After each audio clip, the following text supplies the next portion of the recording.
What's up, guys? It's none other than your boy, Jay Giddens, the father.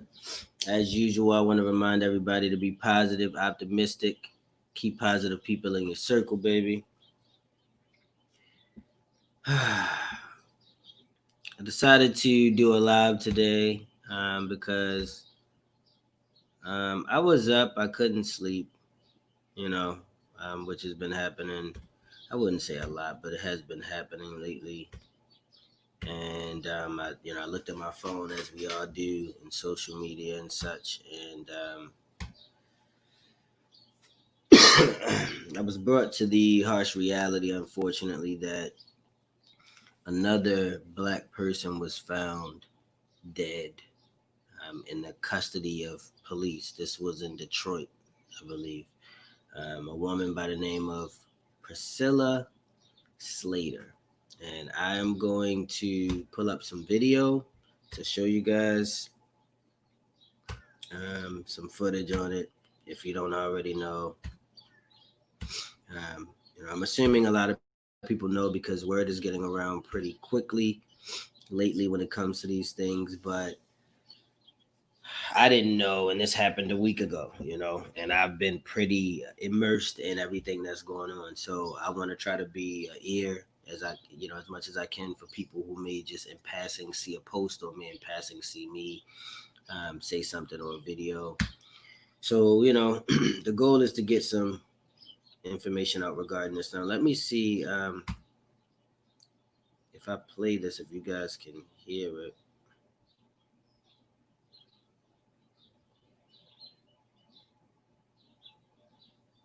Let's see. Doesn't look like you can hear it so far. Bear with me. Mm-hmm. Mm-hmm. So we're gonna pause this. Pause this for a quick moment here. Bear with me.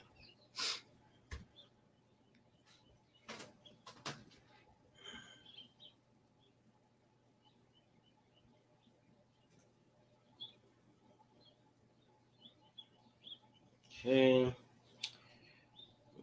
Here. Okay.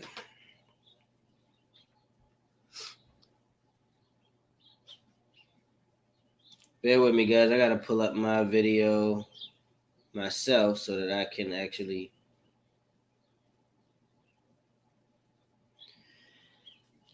tell what's going on here. Okay.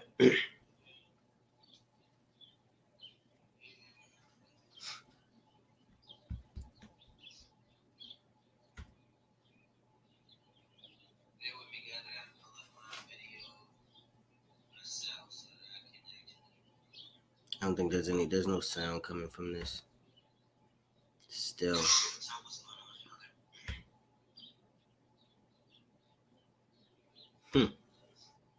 That's funny. No sound. Why is that?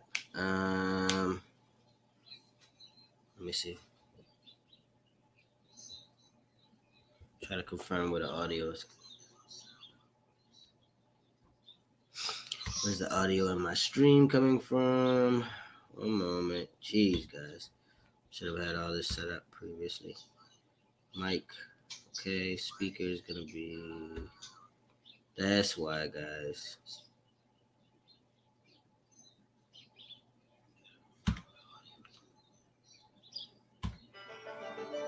Alright, I think we might be good now, guys.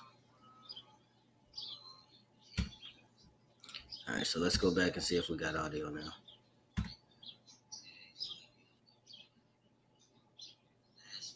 think we may, but it's just too low. Hold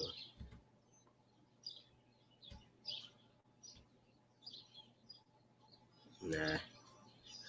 Oh, okay, I have the wrong source. Alright, so here we go.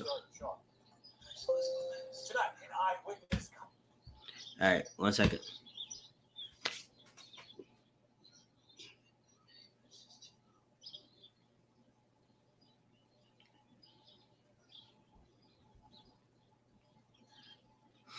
Alright, Hold on, guys.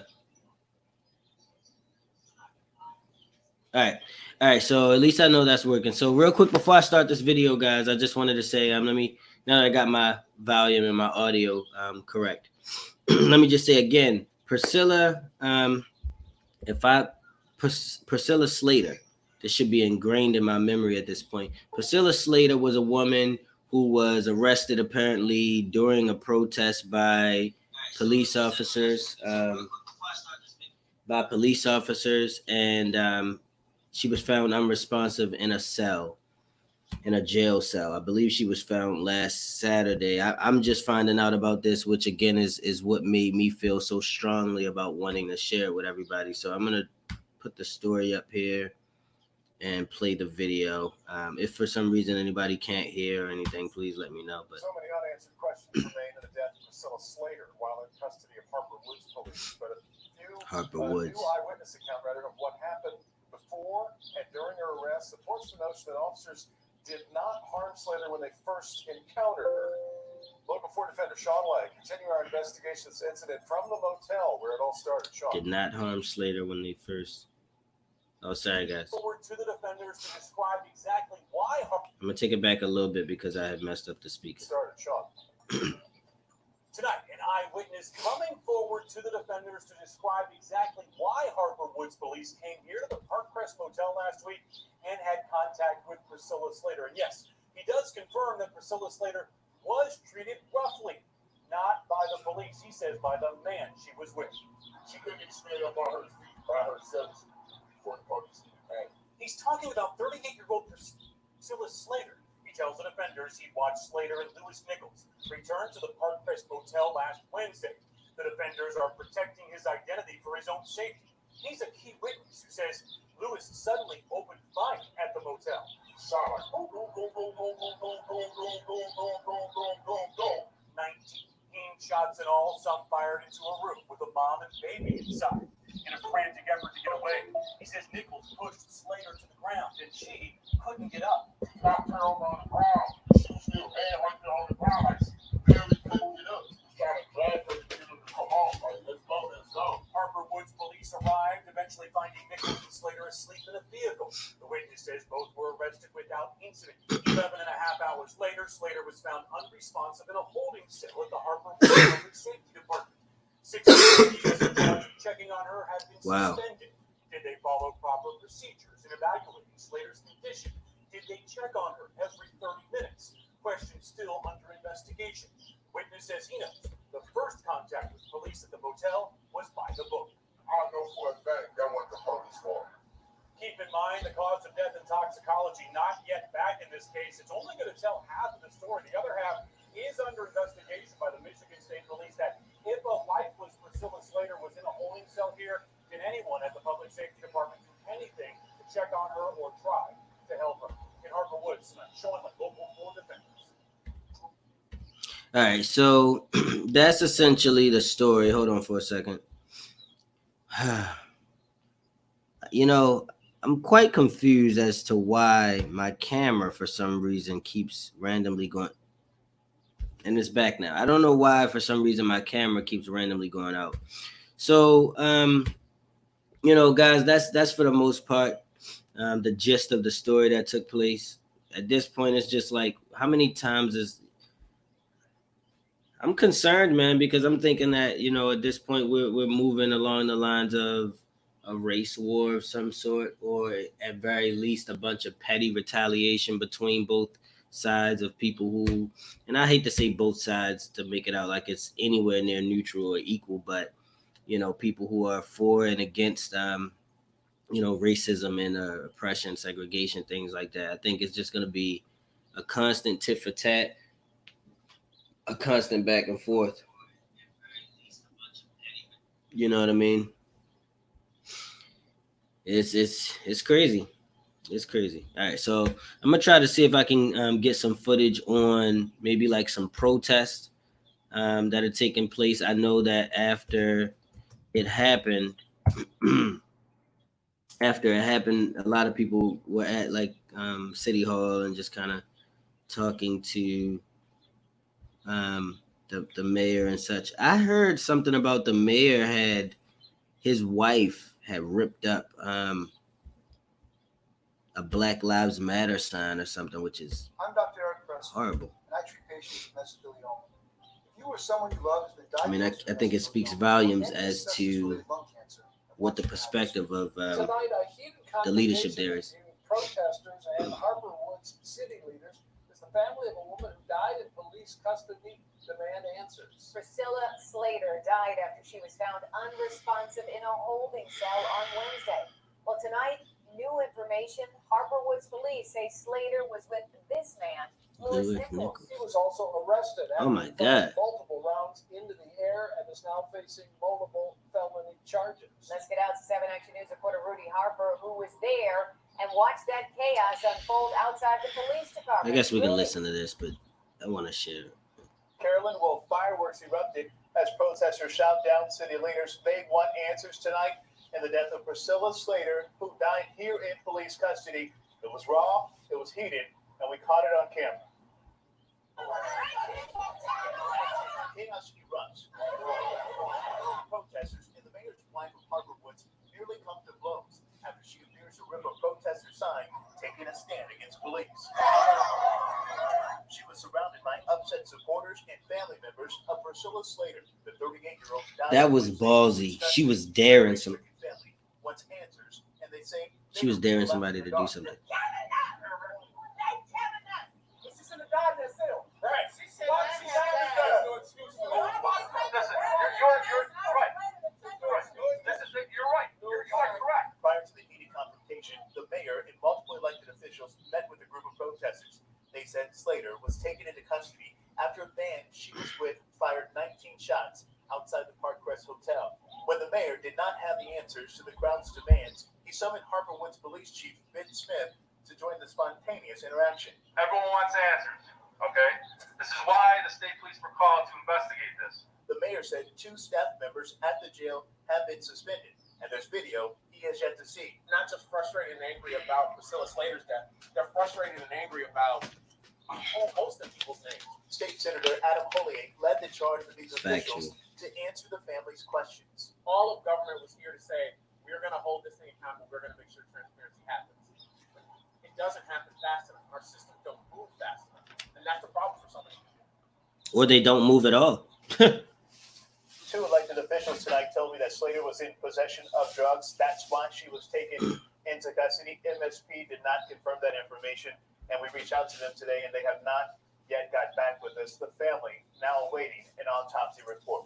Live in Harper Woods, I'm Rudy Harper, 7 Action News. More to come on this. Rudy, thank you for the live report. Yeah, so The 3 types of cuisine that have been listed the most. Hold on, Some guys. cuisines, meat. all right, so unpacking this a little bit.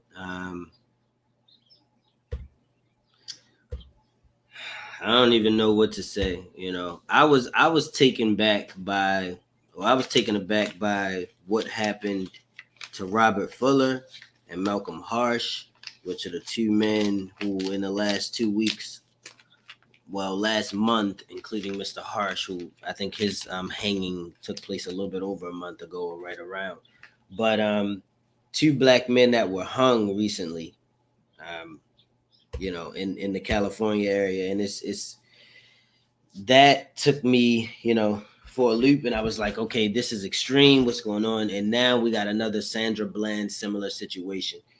You know, one of the unpopular opinions I may have about this one is that I don't necessarily, you know, I tend to categorize, maybe not categorize, but just separate different interactions that take place between these, you know, black people who are being murdered by police and others, because they're not all the same, in my personal opinion. And I think that when we conflate them, it takes away from the movement and it takes away from the meaning.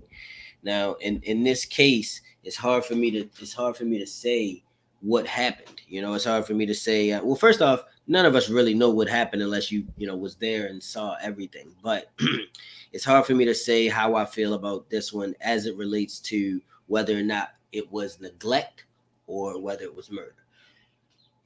You know, because I mean, it was definitely one of the two. I mean, either way, I don't think it's up for debate whether or not the police officers could have done something differently to save her life, right? I don't think that's up for debate. Of course, they probably could have saved her life. Sorry, guys.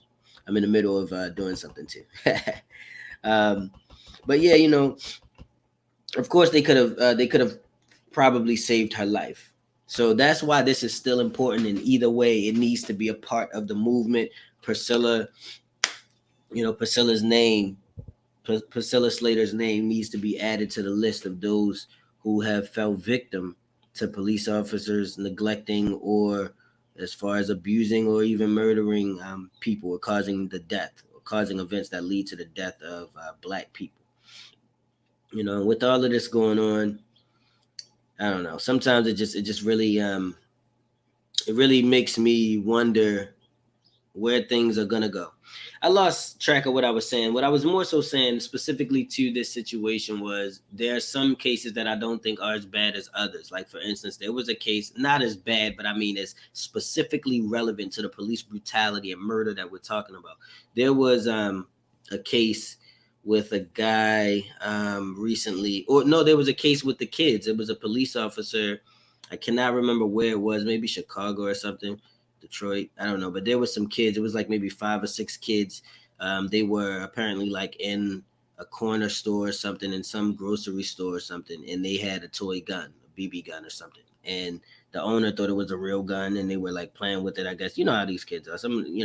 Today's kids, they got a they got a different mindset. Well, we had a similar mindset, but theirs is a little bit more extreme with what they do. But anyway, they were playing with the gun or whatever. The police officer was called. And the police officer came out, when he saw the guys walking in a group, he walked up to him. He pulled the gun on him. He said, hey, put your hands up. Look, guys, put your hands up. I don't want to make this. Honestly, people were like, talking about how horrible that cop was, how he's the worst guy in the world and everything. And me personally, I can't say I agree with that. And it upsets me because I don't know what the video was. Let me find it. Real quick so I can. Police officer pulls gun on child on kids. This very recently happened. But you know what? Police officers pull guns on kids so often that this is probably not going to be a good claim. Oh, Clayton, there we go. All right, so let's see. Clayton officer. So let's see if we can find video on this. Clayton officer pulls gun on teens during stop. I'm not sure that's here. I think this is it. Let's see. Wait a minute. Oh, is this more footage? This might be more. Could even save you hundreds of dollars this year and thousands of dollars over your lifetime. Sorry guys for this ad crap. Okay. All right. Pause for 1 second. Okay. So this is the video that I'm referring to when I say I want to share my opinion, and it may not be as popular with those who disagree with me and all, but it's yeah. So let's just share this for a minute. Stop! Get your hands up! Newly released body cam video showing the moments an officer pointed his weapon on a group of teenagers in Clayton County. Cell phone video of the incident quickly going viral, drawing criticism, and calls for the officer involved to be fired. Nick Sturdivant is live outside the Clayton County Police Department for us this morning. And then we are hearing from one of the boys, and he says he feared for his life, right? Yeah, that's right, Shiva. Good morning. And at one point, Kamari Moore fought back tears as he described what happened. He said it should not have gotten to that point. And again, let's take a look at that video, that cell phone video from Monday evening. It has now gone viral. And a police report, the officer says he pulled his gun because he believed one of the teens may have been armed. The boys eventually. Wait a second. I'm gonna go back a little bit, guys, because I was being And a police report, right. The officer says he pulled his gun because he believed one of the teens may have been armed. The boys eventually were released after police did not find any weapons. Clayton County Police released a 911 call from a nearby gas station moments before that incident. Someone reporting teenagers stealing items and waving around a semi-automatic handgun in the bushes Sorry, by guys. the gas station. Again, we heard from Kamari and his mother, both frustrated by what played out. I thought I was gonna die because I seen all these black kids just dying, and to have myself in that, it was just crazy. I actually found out about the video this morning. My daughter, all the way in Ohio, sent me the video. She found out before I found out. And community activists want Clayton County Police to change its use of force policy. You know, one thing I don't like about that is they didn't show much of I mean, I guess I wanted the focus to be on what actually took place, what physically happened there. I wanted to see the video. I don't really care too much for all the commentary and everything because the media and the news, the last thing they have is common sense. You know what I mean? They're looking to make a buck, not to teach anybody anything or have people learn from experiences or anything or make the world a better place. After watching the video, like I said, man, if you know, my perspective on it is this, you know, like I'm never one to play victim. I'm never one to do the victimization thing or the, oh, I'm a victim, you know, and when I do, it's going to be appropriate. In this case, that dude, like the police officer in my eyes, like, yo, I grew up in a black neighborhood. I grew up in Baltimore City, raised in an urban environment, grew up around people in the hood, you know, people of color, obviously. A lot of my family is from and still lives in the hood. And, you know, I visit there and such, and used to live there myself very recently. And like just based on my interactions with people and how, you know, how my experiences have gone, the way that cop's demeanor was, the way the cop was and handled it struck me as the way they, you know, one of my homies would have handled it. You know what I mean? Like if you think about it, like imagine if there was imagine if what we are requesting to took place, which is that police are defunded and we have our own variations of de-escalatory systems or, you know, programs that we have set up where we can call somebody for assistance, right? In those cases, if it were me and some or anybody really, and somebody called and said, hey, there's a group of kids over there, and you saw the video with the kids, look, we got to be real about something, all right? It is a little bit threatening and it is a little bit intimidating when you have some of these young kids that have, you know, guns or playing around aggressively and things of that nature. One thing we really have to understand is that, like, I think he handled it well, me personally. I'm not going to necessarily say well, but if you were called and told that there were a group of young teenagers, regardless of color, young teenagers, and I can say color because I'm black, and, you know, it's certain things that because I am who I am, you're not going to tell me is not true because I know it from experience, you know what I mean? But if they told you to come and deal with this situation and you come, you see a group of 5-6 guys all walking, as far as you know, they have a gun, something might happen. Why would you not? I mean, I guess you would say maybe you shouldn't draw your gun. You know, these are kids, don't draw your gun.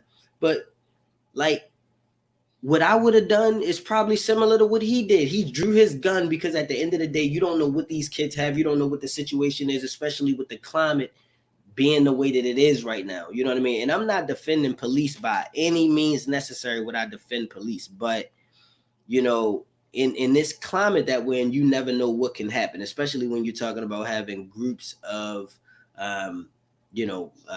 teenagers walking around with a firearm. So I think for him to pull up, he pointed the gun at him, but he immediately de-escalated. You know, he pulled the gun out, but he said, yo, look, check this out. I don't want no trouble. I'm not trying to have nobody get hurt. They sent me out here talking about somebody had a gun. Look, just y'all just work with me. We're going to get this shit taken care of and we getting up out of here. How you look at that man and say, what? How dare you? Like, are you serious? If I was security, and somebody told me, you know, say I'm security at a party or at a pool or something, somebody told me there's a group of guys over there, you know, and they got a gun. If I walk over, you know, and I know that, you know, it could be something because sometimes, these young boys is out here. Let's not play around. These young boys is out here. You know what I mean? Like, they out here to the point where some of them, you might walk up to them and be like, yeah, do one of y'all got a gun? Pow, you gun already. Ain't nobody discussing nothing with you, because that's how certain people move. And I feel like a lot of the people who don't understand that are just naive, or they don't know any better. Those are the people who don't have what we have called street smarts. It's just a certain, it's a certain understanding that you have to have about what people are capable of. And after you see it and you experience it, you understand that you have to kind of judge people a little bit differently in order to not be caught slipping and caught in a situation where, obviously, obviously you could end up dead. But, like I said, I didn't think that was a good situation to, try to throw into, or, piece directly into what we're talking about when we talk about George Floyd, when we talk about, I mean, the list goes on and on, man. Terrence Crutcher, Eric Garner, like Trayvon Martin, Sandra Bland, obviously, Priscilla, Slater. I mean, the names just go on and on, but I think when it comes to us adding people's names to that list and such, we have to make sure that it's going to be specifically relevant to what we're talking about. Otherwise, it dilutes our message, and people are capable. People who would have possibly joined forces with us and supported what we do will then become, they would then possibly want to question it. They would then want to know, well, they might say, well, I'm not sure about this, because look at this. They're talking about this is police brutality when this guy clearly had XYZ. You know what I mean? Certain cases are just not there. They just don't fit what our message is in the Black Lives Matter movement. You know what I mean? Or saying that Black Lives Matter. And I don't want to just come out and say I don't think that the Clark County incident fits it specifically. I'm not going to come out and say that much. I would say that it's not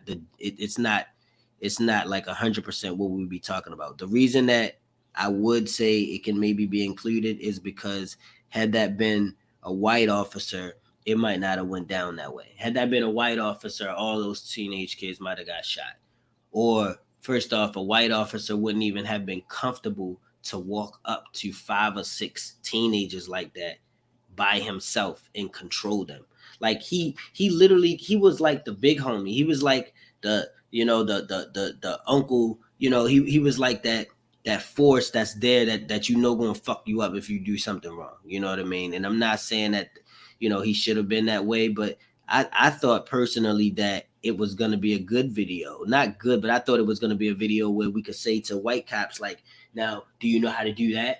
Can you walk up to an unarmed black person, if you have your guns drawn because you're so scared, can you do that and simply talk to them and treat them like a human? Like he did. He treated those boys like they were his children. However, he treated them like, let me rephrase that, like his nephews or little cousins or something. He treated them like they were his family and like he cared about them, but he had a job to do and he wasn't sure. You know what I mean? That's what it came off like to me. Me personally, I'm gonna be honest with you. I wouldn't be comfortable with the fact that my son had a gun drawn on him, and it would make me very upset. I'm gonna straight up say that off break. But I'm gonna let you know, ain't no way my son playing with no toy gun. Period.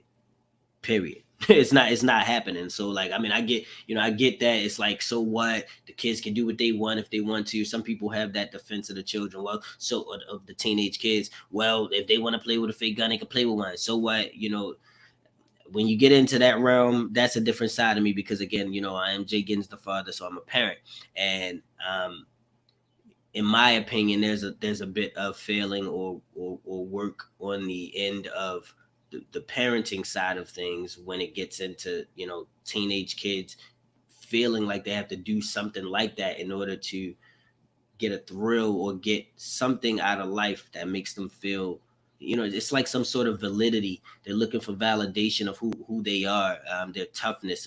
That's where not having a father comes in. That's where, the parenting at home not being there, or maybe being, angry from things that are happening that you can't discuss, pent up anger, emotion, like all those things come into play, and it becomes a much deeper river for you to swim in than just saying, "Oh, these kids are just bad and want to play with guns." Like that's it's not always the case. There's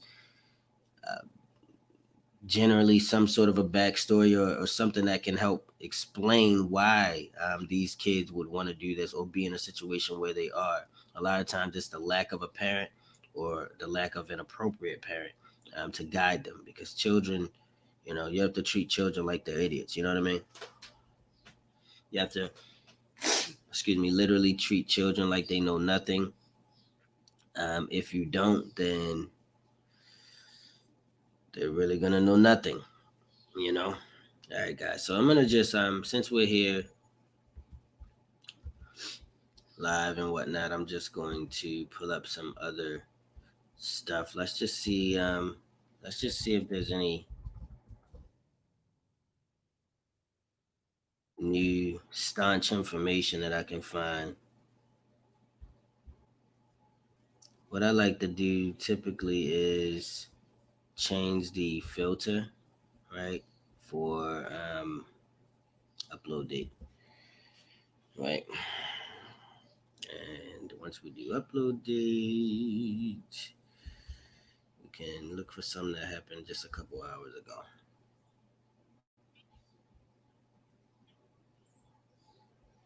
Okay, for some reason I'm getting, okay. Wow.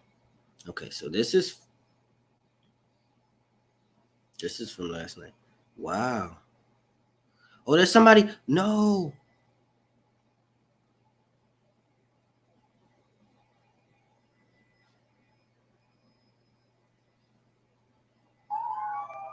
Is this for real?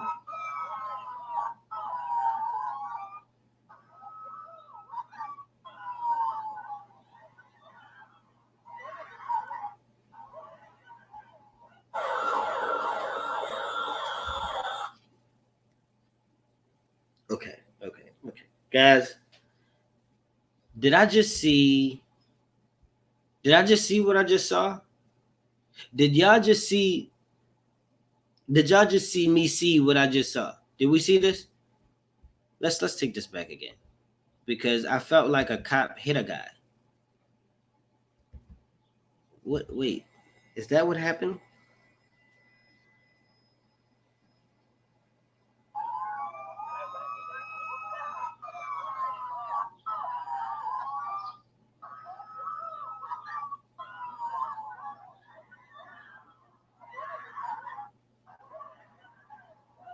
Oh my god,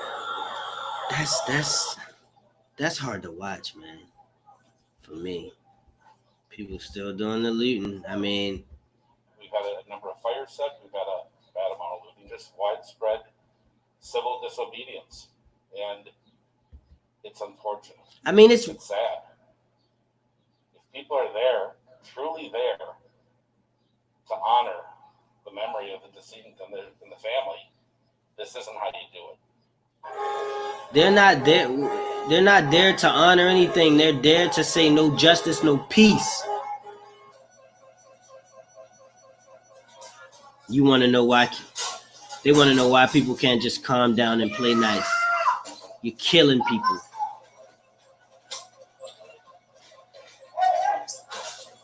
I mean, this is obviously.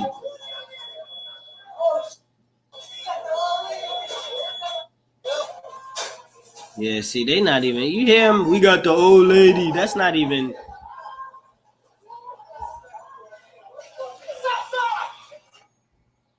And then they yelling Southside. That's not even.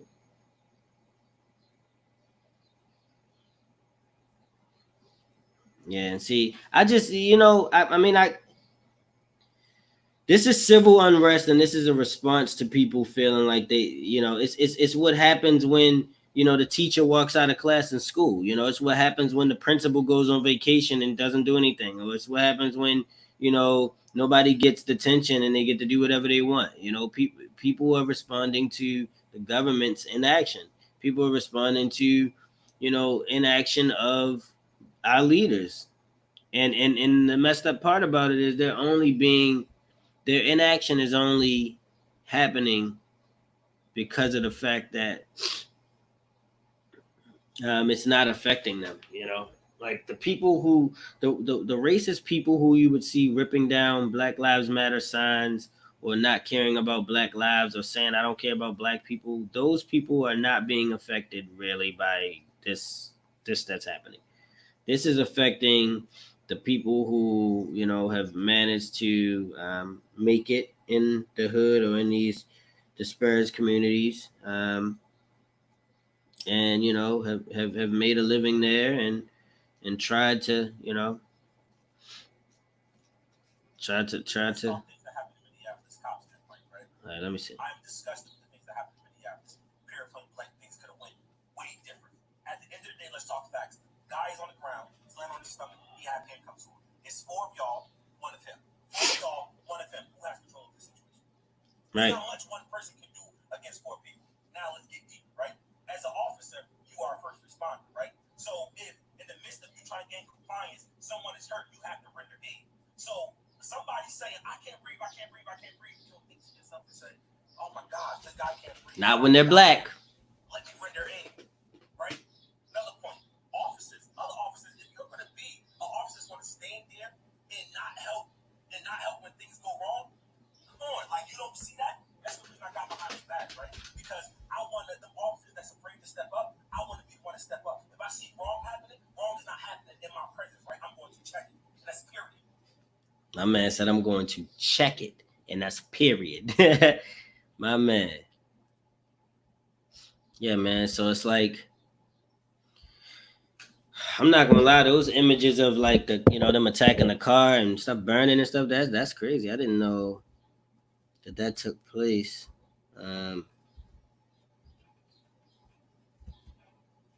So like they said looters were shot. Like what?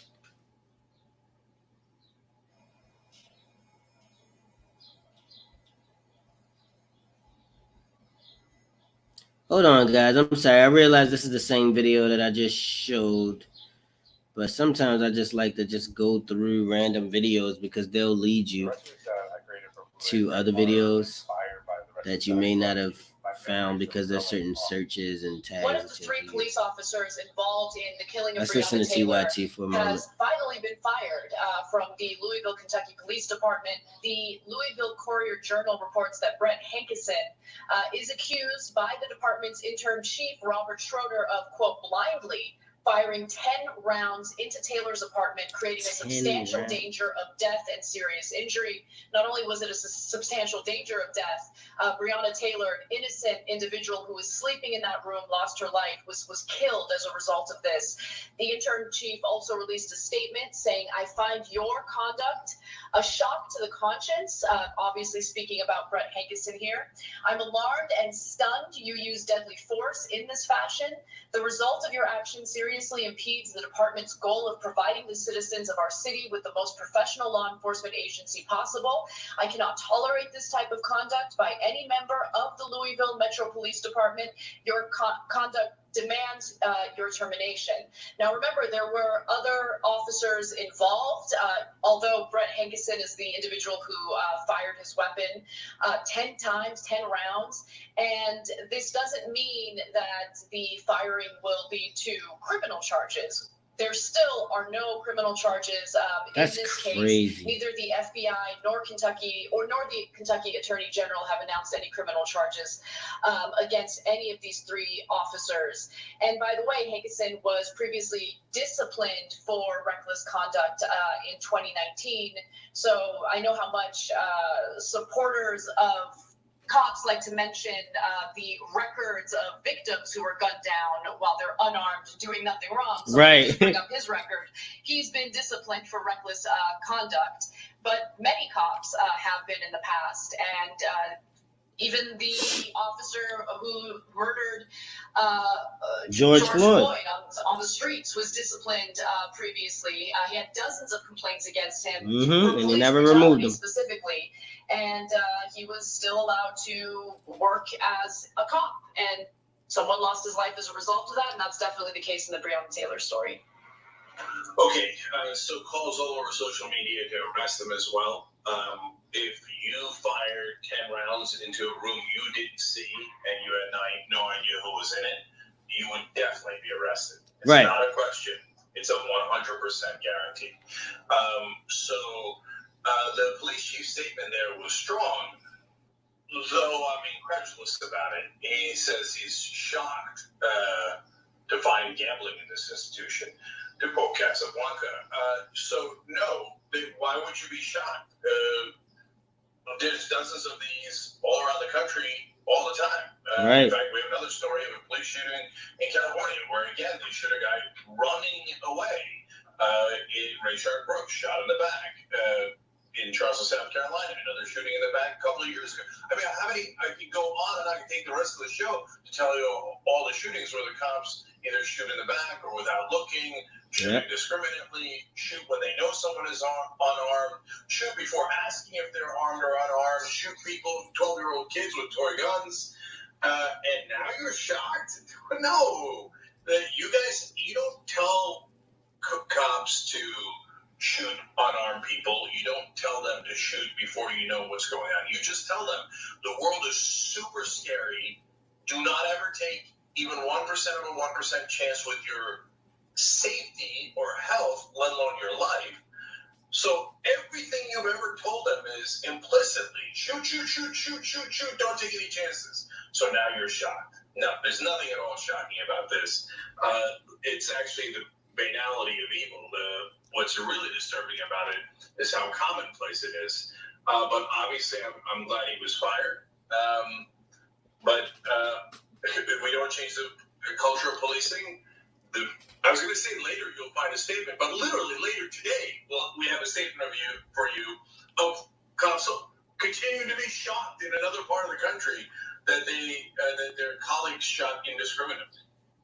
Yeah, I agree with you on the statement. It's a strong statement, but just keep in mind that the police report on the day that, or I should say night, that Brianna Taylor was murdered, was empty. That police report was blank.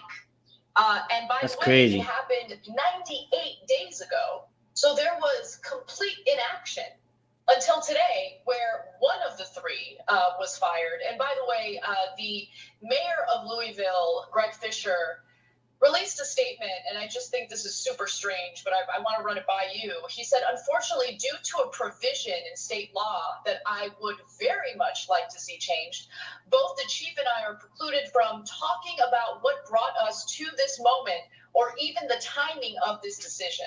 That's crazy. So they won't even talk about why they let we're him go. protected by state law. Don't ask us any questions on why it took 98 days for anything to happen after Brianna Taylor was murdered in her sleep.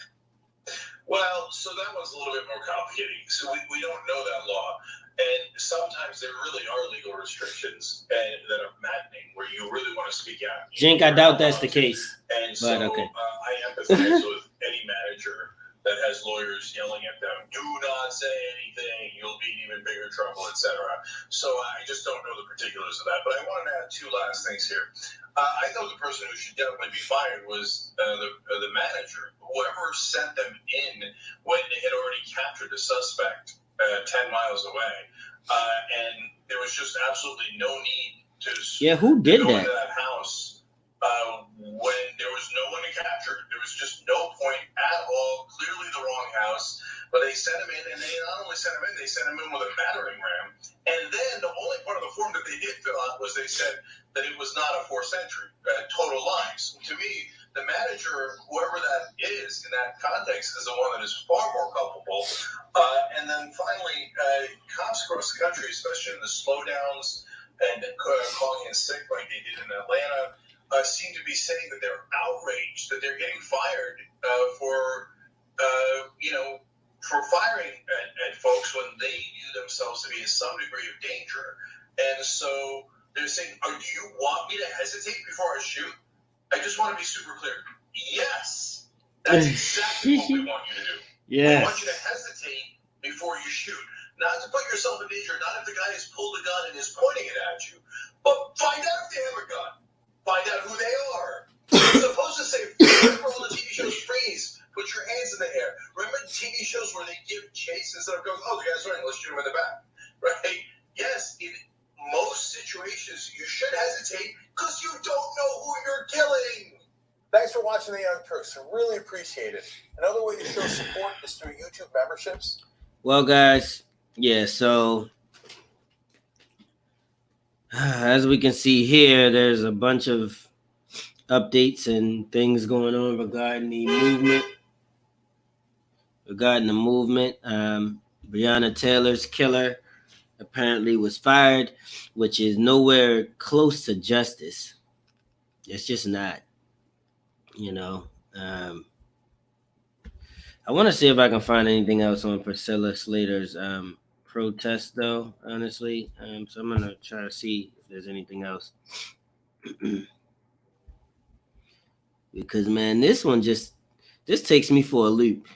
Priscilla Slater, Robert Fuller, and Malcolm Harsh, you know, all.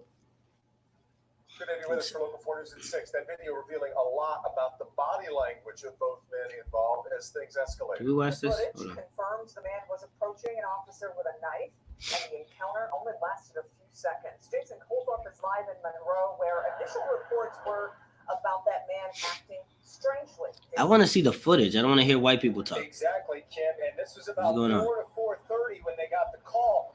And if you turn around, the police said that he was even seen wandering into the road. You can still see the flares from yesterday out here on South Dixie Highway.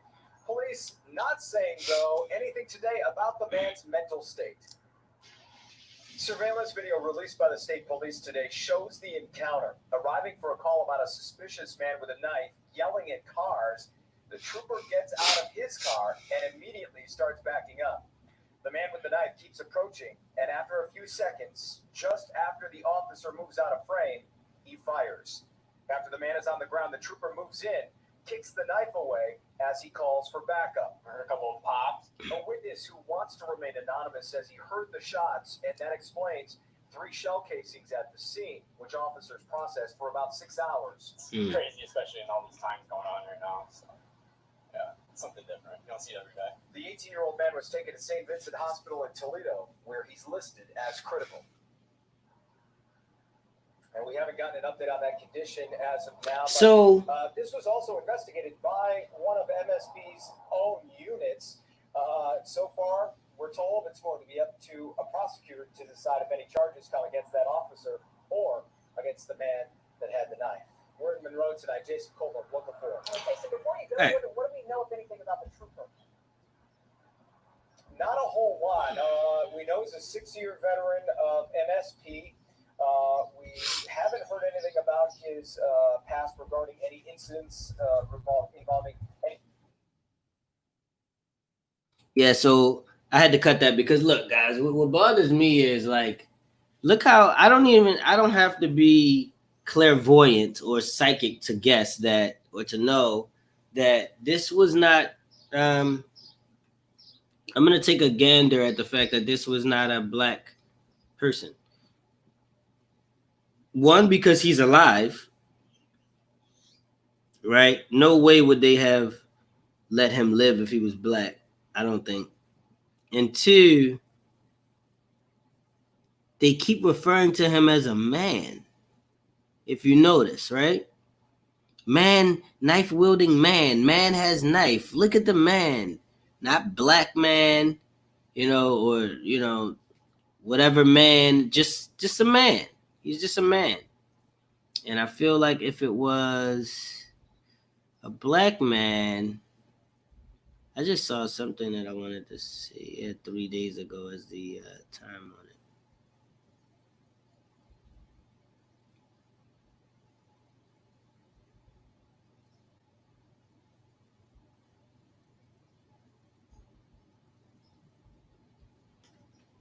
All right, so I'm gonna type MSP knife wielding. All right, guys. Sometimes these searching can be all right. It's crazy how so many different attacks happen that you can get lost in a sea of tragic events here. This is the one. Okay. I just want to try to see if we can find out if he's black or not. I mean, me personally, I highly doubt. To a suspicious man walking in the street holding a knife, Suspicious yelling man. at cars when things suddenly escalated quickly. I guess he pulled out a knife or something, and then next thing you know, boom, boom, boom. Michigan State Police are investigating after a trooper responded to calls of a man holding a knife and yelling at cars along the 15,000 block of South Dixie Highway in Monroe. He just kind of pulled in, like to head him off. He didn't come up on the grass or anything. And the guy like freaked out. You can tell he was freaking out, and he just whipped this Mountain Dew bottle, I guess, at the police car. And then that's when the guy wants to pull something out, and he was coming faster, and shot him. The incident happened around 5 Monday afternoon. Employees inside Crew Automotive say they saw the entire incident play out. He just darted around to the police officer who was just getting out of the car, and the next thing you know, we could see on the thing that... Sorry, guys, I'm supposed to be showing you the video. I'm all looking at the The man comments. was taken to a nearby hospital. MSP couldn't give an update on his condition. Employees at Crew say it appeared like the trooper did whatever they could to avoid the shooting. The guy did everything he could. I mean, from my perspective, I mean, he was backing up from the guy. I mean, he was holding his gun. He was just like that. He was moving pretty quick backwards. MSP says they will That's have an not update what- on Tuesday as they continue to investigate. Reporting in Monroe. Problem is, that's not what happens when black people get arrested. That's not what happens when a black person, holds a knife and runs toward a police officer. If a black person tried to reach for a knife in the presence of a police officer, he'd be killed. A driver plows into a Black Lives Matter crowd.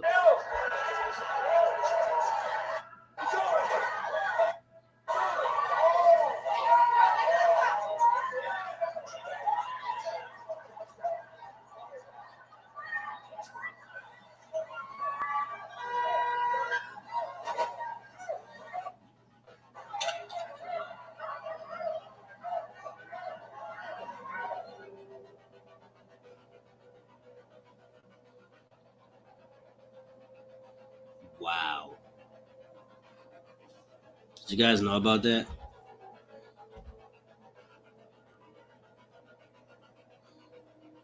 Wow.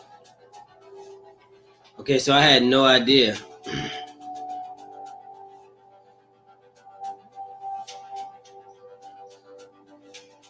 Look at this, guys.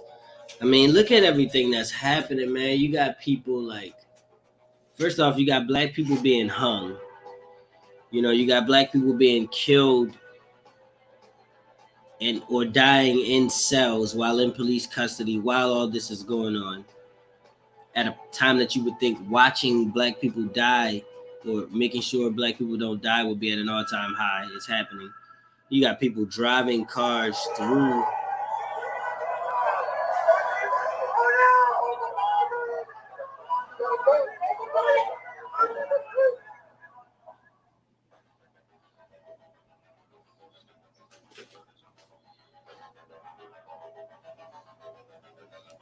I mean, man, this is crazy. We are watching the beginning. We're watching the beginning of something that's going to be pretty big. I'm hesitant to say civil war because I'm not sure, but oh my God, man.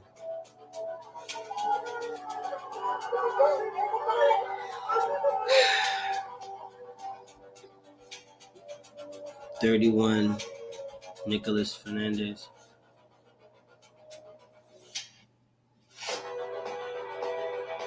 Well, it's good that he was arrested.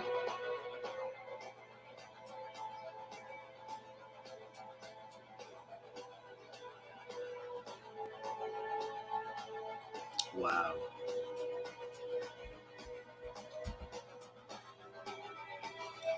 Guys, this is what we're running into. This is the world that we're living in. All right, guys, I'm at the hour mark. I'm going to go ahead and get out of here. I just wanted to share that with you guys.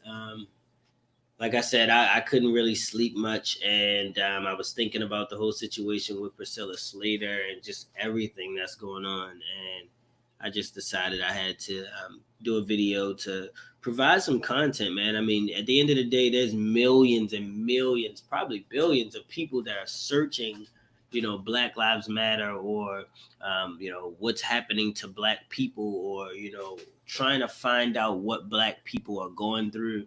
And I think that any Black person right now, who has any kind of a platform or has any kind of social media or ability to share your feelings and your emotions about what's going on, you need to do it.